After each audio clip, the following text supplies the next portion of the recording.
Now, this week has been Baby Loss Awareness Week, and during the programmes all week, we've spoken to mums who've been through their worst ever nightmare. But does anyone ever ask about dads? Because when a child dies, dads usually are devastated too, aren't they? And yet they're often overlooked by people anxious just looking at mum. Well, someone who knows this only too well is Mike Hollingsworth, Anne's former husband. The couple, as you will be aware, lost their little boy Sebastian in 1991 due to cot death and led a campaign which is thought to have saved 20,000 babies' lives. But Mike did find that dads often get left out of the story, and he joins us in the studio now, and it's good to see you. Hi. Morning, Stephen. Morning, Anne. I mean, it's a very strange situation, isn't it, that this is all about family, but when it comes to this sort of tragedy, as you faced, often, as we've heard, dads are pretty much ignored in all of this. Yes. There's an awful lot of guilt involved in the death of a child in the family.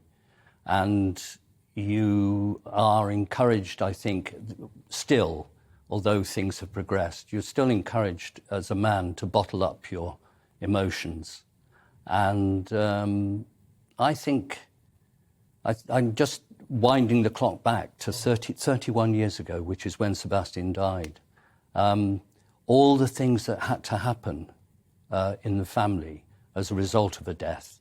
I think the man in the family, while the people immediately assume that the real grief is for the mother, because having carried the child for 9 months and also nursed the child, the man is sort of slightly stood off the whole thing. Why guilt, do you think? Guilt because you feel that you should have protected your family, and that somehow the loss of a child means that you have not done the protection work as well as you should have done as a father. That's the big thing. And it was, I mean, I guess in your case, especially hard because you weren't even left to grieve in any sort of privacy at all. That's true. Yes. I mean, the press were outside the door fairly quickly, and television cameras. So it was pretty difficult to cope inside the house. And it also, of course, it was my eldest son's birthday. That was the most bizarre thing, that it all happened on Oliver's birthday, and we had to make rearrangements. And this is something, of course, that falls to the man in the family as well. You had to do all the ringing round. Yes. You had to do all the looking after people when they came to pay their respects and things like that. You were left with the organisational role. Yes. And people immediately, I remember, went to me for the comfort. For the comfort. And left it to me, as it were, to do the crisis management. Yes. Yes, thinking back, it's just such a bizarre thing that I couldn't express my emotions completely. But also, strangely, adrenaline kicked in, and I found myself as an organiser of... But is that part of the protective role? I mean, you say guilt because you can't protect your family, but you are still protecting your family and your loved ones in a way by being the sort of capable one, the organiser in all of that, with that adrenaline rush. Do you think that's part of the dynamic as well? Yes, it is. I'm not sure that I would totally deprive Anne of the right to organise the family as well. But yes, you're quite right.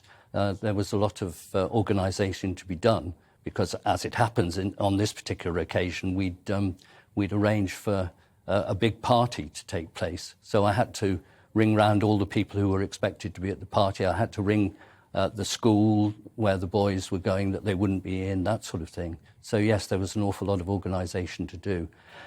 And you know, people behave very strangely when you've had a death in the family. I found that when I did actually eventually go out, and I was still grieving, people crossed the road rather than actually talk to you because they didn't know what to say.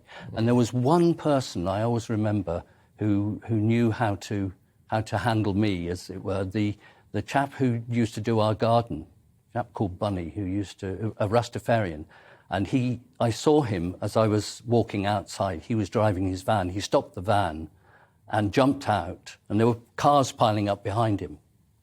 And he just grabbed me and held me in a big bear hug. And I always remember that really, and of course, then the tears flowed as well. But you put your grief on hold when you're trying to organise the family at the same time. You know? And I wonder what it's like moving on, because I mean, obviously, as you know, I know Anne. I've known Anne for a long time now, but you know, we work very closely together, and so I know how you tick a lot of the time. Not all the time, but a lot of the time. Do you? Well, a little bit. You've managed to do something I never did, yes. Hey-ho, here we go. But for you, I wonder if people still appreciate, with your group of friends now, that you must still be grieving 31 years on. Yes, and you'll notice I was able to say 31 years on straight away, because I remember Sebastian's birthday every year. I put March the 9th aside every year to just think about him and visit the place where I scattered his ashes, because it never goes away, does it, the grief? And of course, the loss of a child is so important to the family. And also when I see we had 5 boys between us, and when you see them lined up and there's a gap in the middle, you know? Yeah. Yeah, there's a very obvious gap in the middle, isn't I'm there? afraid there is. Okay, look, we need to leave it there. Mike, thank you very much. Really appreciate it. Thank you.